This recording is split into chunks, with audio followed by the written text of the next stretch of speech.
Hello friends, good morning. KP UPSC study official में आपका स्वागत है। तो हम आज कुमार गौरव सर का 16 जून का करंट अफेयर क्वेश्चन का रिवीजन करने वाले हैं, जो सभी परीक्षाओं के लिए महत्वपूर्ण है। तो चलते हैं क्वेश्चन की ओर। और उससे पहले कहते हैं कि जब टूटने लगे हौसला तो बस ये याद रखना, जब टूटने लगे हौसला तो बस ये याद रखना, बिना मेहनत के हासिल तक तो ताज नहीं होते। ढूंढ लेना अंधेरों में ही मंजिल अपने दोस्त, ढूंढ लेना अंधेरा में ही मंजिल अपनी दोस्त, क्योंकि जुगनू कभी रोशनी के मोहताज नहीं होते। तो चलते हैं हम अगले क्वेश्चन की तरफ। और क्वेश्चन है कि हाल ही में द ग्रीन ऑर्गेनाइजेशन का इंटरनेशनल ग्रीन एप्पल अवार्ड जीतने वाला पहला भारतीय राज्य कौन सा है। तो इसमें पहला भारतीय राज्य कौन सा है? ये तेलंगाना है। ठीक है। और ये ग्रीन एप्पल अवार्ड जो होता है, इसका शुरुआत 1994 में हुआ था। और जो द ग्रीन ऑर्गेनाइजेशन, ये कहाँ का है? लंदन का है। और इसमें तेलंगाना के 5 इमारत को जो है वो क्या दिया गया है? ग्रीन एप्पल अवार्ड दिया गया है। ठीक है। जिसमें डॉक्टर भीमराव अंबेडकर के प्रतिमा भी शामिल है। तो चलते हैं हम अगले क्वेश्चन की तरफ। और अगला क्वेश्चन है कि कृषि महोत्सव रज का आयोजन कहाँ किया गया है।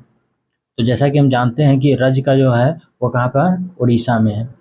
तो उड़ीसा में कौन कौन सा पर्व मनाया जाता है? रज पर्व मनाया जाता है, नुआखाई, धनु यात्रा।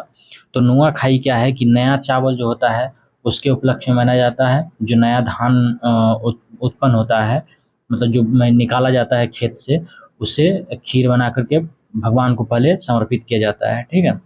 धनु यात्रा है श्री कृष्ण और कंस का जो है इसमें किया गया है वर्णन। और रज पर्व जो होता है वो धरती माता के मासिक चक्र के बारे में बताता है। इसमें क्या होता है कि 3 दिन तक किसान न हल जोतते हैं, मतलब खेत में कोई काम ही नहीं करते हैं। ठीक है। तो चलते हैं हम अगले क्वेश्चन की तरफ कि भारत के किस शहर में वर्ष 2025 में international institute of administrative sciences का वार्षिक सम्मेलन आयोजित किया जाएगा। तो ये कहाँ पे है? कोच्चि में है। और उसके बाद हम बात कर लेते हैं सिविल सेवा का जो जनक है वो कहाँ है? कौन? कॉर्नवालिस है। सिविल सेवा दिवस 21 अप्रैल को मनाया जाता है। ऑल इंडिया सर्विस जो है उसका अनुच्छेद 312 में चर्चा किया गया है। और उसका यूपीएससी का जो चर्चा है वो आर्टिकल 1 मतलब कि 315 में किया गया है। ठीक है।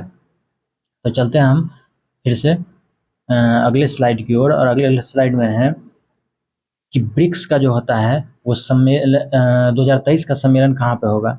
तो ब्रिक्स का जो है वो साउथ अफ्रीका में होगा। जैसा कि हम जानते हैं ब्रिक्स का 2021 का इंडिया में हुआ था। ठीक है। और ये क्या था? 13वां था।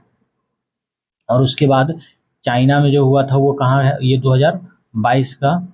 फिर ये कितना था? 14वां था। और ये कौन सा है? साउथ अफ्रीका का 15वां है। फिर उसके बाद बात कर लेते हैं कि G20 शिखर सम्मेलन 2023 जो है वो कहाँ पे? इंडिया में हुआ है। इसका थीम है वसुदेव कुटुम्बकम। और इससे पहले जो हुआ था वो इंडोनेशिया में हुआ था। ठीक है। तो फिर हम बात कर लेते हैं अगले क्वेश्चन की ओर। और अगला क्वेश्चन है कि Henley private wealth migration report के मुताबिक इस वर्ष किस देश में सर्वाधिक मिलियनेयर का पलायन हुआ है। तो मिलियनेयर पलायन का मतलब होता है एक जगह से दूसरे जगह पर जाना। तो जिसमें सबसे पहले जो है वो चीन का है। तो सबसे ज़्यादा जो मिलियनर का पलायन हुआ है वो चीन में हुआ है। दूसरा नंबर पर इंडिया और तीसरा नंबर पर यूके।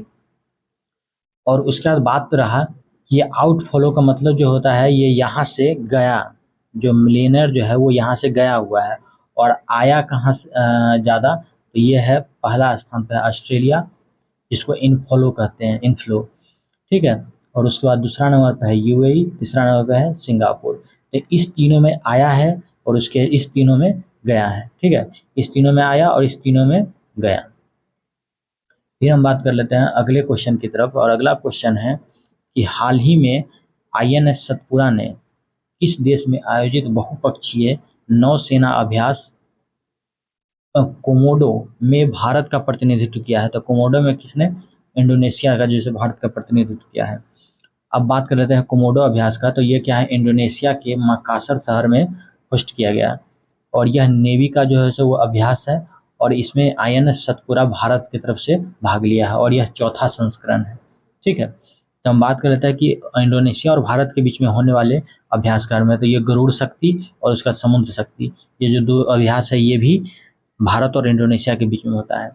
इंडोनेशिया के बारे में जानते हैं कि इंडोनेशिया की राजधानी कहाँ पे है, जकार्ता। और नई राजधानी कहाँ पे होने वाला है, उस नूरसंतारा। और इसका अभी राष्ट्रपति है जोको विडोडो। हम बात कर लेते हैं फिर से अगले क्वेश्चन की तरफ, और अगला क्वेश्चन है कि हाल ही में भारत में पहली बार खर्च खाता किसने लॉन्च किया है। तो खर्च खाता का मतलब होता है जो अपना मतलब कितना खर्च करते हैं महीने में, उसका हिसाब किताब रखेगा। तो ये कौन है, फिनो पेमेंट बैंक। और हम बात कर लेते हैं कि फिनो पेमेंट बैंक का जो मुख्यालय कहाँ पे है, तो ये मुंबई में है, ठीक है। फिर उसके बाद टर्बो यूपीआई। टर्बो यूपीआई किसके, रोजर पे के द्वारा। जनधन योजना 28 अगस्त 2014 के द्वारा ये जीरो अकाउंट में खोला गया था, ठीक है। और प्रोजेक्ट कुबेर जो है वो किससे रिलेटेड है, एसबीआई से, और इसका बेंगलुरु में अनावरण किया गया, ठीक है। साथ में बात कर लेते हैं कि हाल ही में चेन्नई में लॉन्च एएसडब्ल्यू एएसडब्ल्यू श्रेणी का तीसरा जहाज कौन सा है। तो ये कौन सा है, तीसरा अंजदीप है। तो हम बात कर लेते हैं अंजदीप के बारे में। तो क्या है, आईएनएस अंजदीप जो है उसको लॉन्च कहाँ से किया गया है, ये कट्टुपल्ली से किया गया और चेन्नई है। कट्टुपल्ली कहाँ पर है, चेन्नई में। अब बात कर लेते हैं एएसडब्ल्यू क्या है। तो एएसडब्ल्यू का मतलब होता है एंटी सबमरीन वारफेयर। उसके बाद इसको एंटी सबमरीन वारफेयर मतलब क्या होता है कि यह जो है वो सबमरीन को मार गिराने में कैपेबल होता है, ठीक है। और उसका एसडब्ल्यूसी का मतलब होता है सेलो वाटर क्राफ्ट। फिर हम बात कर लेते हैं आठवां क्वेश्चन। और आठवां क्वेश्चन है कि हाल ही में पद्म पुरस्कार विजेताओं को 10,000 मासिक पेंशन देने का घोषणा किसने किया है। तो ये बहुत ही महत्वपूर्ण क्वेश्चन है दोस्त, तो इसको क्या करिएगा, याद रखिएगा। तो इसका कहाँ पे है, ये हरियाणा में। और उसके बाद गुरुग्राम जो है हरियाणा में ही इंटरनेशनल सौर एलायंस का जो है वो मुख्यालय है गुरुग्राम में। फिर इसका दयालु योजना हरियाणा से है, चिराग योजना है, ई अधिगम योजना भी वहीं से संबंधित है। और सबसे बड़ा जो है वो हड़प्पा का सबसे बड़ा संग्रहालय राखी गढ़ी में ही हरियाणा में खोला गया। तब बात कर लेते हैं नौवां क्वेश्चन की तरफ। नौवां क्वेश्चन है कि पद्म विभूषण जो किस किस को दिया गया है। तो इस बार का पद्म विभूषण 6 आदमी को दिया गया है, जिसमें पहला है मुलायम सिंह जो एसपी के नेता थे। फिर उसका जाकिर हुसैन तबला वादक, बालकृष्ण दोषी वास्तुकला का, दिलीप महानलोविस वायरस घोल का, टी एस कृष्णा जो वो कहाँ कर्नाटक से है, और श्रीनिवास जो है वो यूएस से है। इसमें बालकृष्ण दोषी और दिलीप महानलोविस जो है वो मर चुके हैं, ठीक है, हाल ही में उनका निधन हुआ है। तो नौवां बात कर लेते हैं कि फोर्ब्स की ग्लोबल 2000 वैश्विक सूची 2023 में शीर्ष स्थान किसे मिला है। तो ये कौन है, जेपी मॉर्गन है, ठीक है। और हम बात कर लेते हैं कि ग्लोबल 2000 में इसका जो वो क्या है वो 20वीं वर्षगांठ है, और इसमें 2000 कंपनी जो रजिस्टर्ड होता है, ठीक है। और इसका उसमें रैंकिंग जारी होता है। फिर उसके बाद महारत्न कंपनी जो है वो हमारे भारत में कितना है, 12 है। और आपको कमेंट में बताना है कि 12वां महारत्न कंपनी कौन सा है, ठीक है। रैम्प योजना ये कौन सा है, एमएसएमई है, और इसको वेस्ट बंगाल में इसका मतलब कि किया गया, वहाँ से शुरुआत किया गया। फिर उसके बाद 10वां है कि हाल ही में किस देश में आयोजित अंडर 18 तीरंदाजी विश्व कप में भारतीय तीरंदाजी अदिति गोपीचंद ने विश्व रिकॉर्ड तोड़ का इतिहास रचा है। तो ये कहाँ पे, अभी कोलंबिया में हो रहा है, ठीक है।